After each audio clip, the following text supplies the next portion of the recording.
আশা করি বুঝতে পারছেন। কারণ ১৫ বছর যাবৎ আমরা সন্ত্রাসী সরকারের বিরুদ্ধে লড়াই করে আমাদের একটা অভিজ্ঞতা আছে। আমাদের যারা রাজপথের সৈনিক, আমরা যারা যুগপৎ আন্দোলন করেছি, তাদের উপরে হামলার আমরা কোনোভাবেই মেনে নিতে রাজি নই, আমরা প্রস্তুত নই। প্রয়োজনে আবার আমরা আন্দোলন করব। আমরা দাবি করছি এই সরকারের প্রতি এই যত দ্রুত সম্ভব হামলাকারীদের গ্রেপ্তার করুন। আমরা গণ অধিকার পরিষদের সাথে আছি, আগেও ছিলাম, যুগপৎ আন্দোলনে, বর্তমানেও আছি, ভবিষ্যতে থাকব। আপনার কারোর রাজনৈতিক উচ্চাকাঙ্ক্ষা বাস্তবায়ন করার জন্য বর্তমান সরকারকে আমরা ক্ষমতায় বসাই নাই। বর্তমান সরকার দিনে দিনে তার নিরপেক্ষতা হারিয়েছেন। বর্তমান সরকারকে আমরা আর নিরপেক্ষ সরকার বলতে রাজি নয়। আপনারা যদি সংস্কার করতে না পারেন, আপনারা যদি জনগণের আপনারা যে দাবি, সে দাবি যদি আপনারা আজকে মেটাতে না পারেন, দ্রব্যমূল্যের ঊর্ধ্বগতি, আইন শৃঙ্খলার অবনতি, সড়কে বিশৃঙ্খলা, এগুলো যদি আপনারা করতে না পারেন, তাহলে আমরা প্রয়োজনে আপনাদের বিরুদ্ধে আন্দোলন করব। আমার মনে হয় আপনারা দেওয়ালের লিখন ইতিমধ্যে বুঝতে পেরেছেন, পড়তে পেরেছেন। সন্ত্রাসী পৃষ্ঠপোষকতায় আপনারা কিংস পার্টি গঠন করে আপনারা একটা দেশে বিশৃঙ্খলা করবেন। আমরা যুগপৎ আন্দোলনের শরীরকে আমরা এটা চাই না, আমরা এটা হতে দেব না। সবাই রাজনীতি করার অধিকার আছে, সবাই কথা বলার অধিকার আছে, কিন্তু আপনার সরকারি পৃষ্ঠপোষকতায় কারো উপর হামলা মামলা করুক, এটা আমরা চাই না।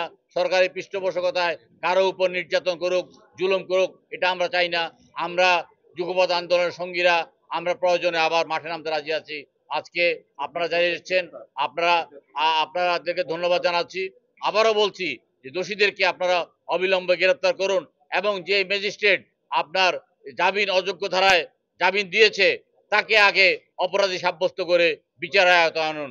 অন্যথায় গণ অধিকার পরিষদ যেটা ঘোষণা করেছেন সেই নির্মম আদালত ঘেরাও করা হবে, সেখানে আমরা যুগপথের সঙ্গীরাও আমরা সে আন্দোলনের সাথে একাত্মতা ঘোষণা করছি। ধন্যবাদ। আচ্ছা, একটা জিনিস ক্লিয়ার করি, সেটা হলো যে ফারুক হাসান যেটি বলেছেন যে doctor Yunus, you are not fit for to lead the country. আসলে এই বিষয়টি হলো এরকম, দেখেন তার কিন্তু আক্ষেপ রয়েছে।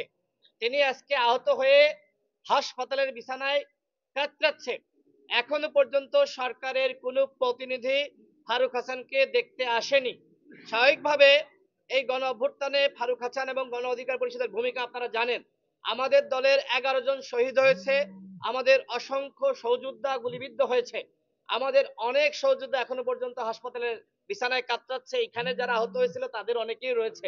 সেলিম ভাই যেটি বললেন, দেখেন গণ অধিকার পরিষদ বানের জলে উঠে আসেনি, কিন্তু এই গণ অধিকার পরিষদের নেতাকর্মীদেরকে যদি আমরা যে সরকারকে সমর্থন দিয়েছি সেই সরকারের আমলেও, হাসিনার আমলে যেভাবে আমরা নিপীড়ন নির্যাতনের শিকার হয়েছি, হামলার শিকার হয়েছি, এই সরকারের আমলেও যদি ওই হামলার শিকার হতে হয় এবং তার যথাযথ বিচার না হয়, আসামিরা জামিন পেয়ে দুধ দিয়ে গোসল করে উল্লাস করে, সুতরাং সেই আক্ষেপ সেটি কিন্তু এইভাবেই বহিঃপ্রকাশ ঘটে।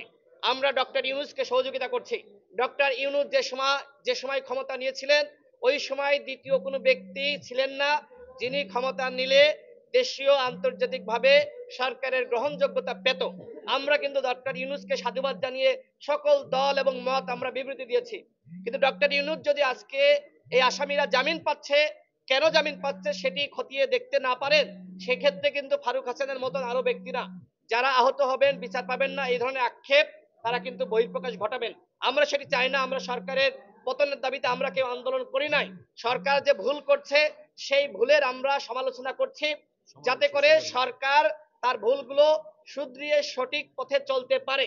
সরকার রাষ্ট্র সংস্কার করতে চায়, আমরাও রাষ্ট্র সংস্কারের পক্ষে রয়েছে, কিন্তু রাষ্ট্র সংস্কারের নামে আপনারা যদি কালক্ষেপণ করেন, এইভাবে আপনারা যারা হামলা মামলার শিকার হচ্ছে আপনারা সেটির বিচার না করেন, তাহলে মানুষ কিন্তু মনে করবে রাষ্ট্র সংস্কারের নামে আপনারা গাল গল্প করছেন।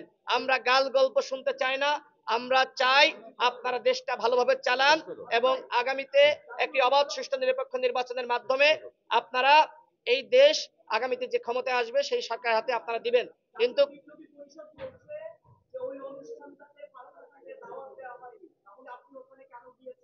দেখেন, ফারুক হাসানকে ওই অনুষ্ঠানে শুধু ফারুক হাসানকে না, আমাদের দলের প্রেসিডেন্ট নুরুল হক নূর, আমির রাশেদ খান, সাধারণ সম্পাদক, আমাদের তিনজনকেই দাওয়াত দেওয়া হয়েছিল এবং কার্ড দিয়ে দাওয়াত দিয়েছিল। এখন জাতীয় বিপ্লবী পরিষদের কোন ব্যক্তি বলেছে সেটি আমি জানি না। জাতীয় বিপ্লবী পরিষদের যিনি যিনি সভাপতি বলেছেন, সভাপতি তার তো জানা উচিত যে তিনি দাওয়াত দিয়েছিলেন এবং খমিনি ভাই নিজে তিনি কিন্তু ফেসবুকে আমরা পোস্ট দেখেছি, তিনি আমাদের ঢাকা বিশ্ববিদ্যালয়ের বড় ভাই, তিনি ফারুক হাসানের এই হামলার তীব্র নিন্দা জানিয়েছেন এবং তিনি উল্লেখ করেছেন যে ফারুক হাসানও অতিথি ছিল, অন্যরাও যারা হামলা চালিয়েছে তারাও অতিথি ছিল। এই যে মিথ্যাচার, আমি ওই সভাপতির আর একটি বিষয় আমি দৃষ্টি আকর্ষণ করতে চাই।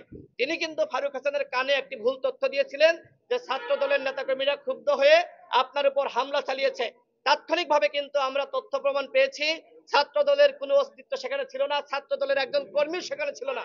এই যে যুগবাদ আন্দোলনের মধ্যে সম্পর্ক নষ্ট করার জন্য একটি ষড়যন্ত্র, আমি জাতীয় বিপ্লবী পরিষদের অন্যান্য নেতাকর্মীদেরকে বলবো যে সভাপতি যিনি তিনি বলেছেন যে ফারুক হাসানকে দাওয়াত দেয়নি, এই যে বিভ্রান্তি তিনি তৈরি করলেন, একই সাথে ছাত্র দলের উপরে দায় চাপাচ্ছেন, এইটা তিনি কেন করছেন তারও কিন্তু জবাবদিহিতা আমি মনে করি তাকে গ্রেপ্তার করার মাধ্যমে সেই জবাবদিহিতা আমি মনে করি দেওয়া দরকার। তাকে গ্রেপ্তার করলে আসলে বেরিয়ে আসবে যে এই ঘটনার সাথে তিনিও জড়িত আছেন কিনা।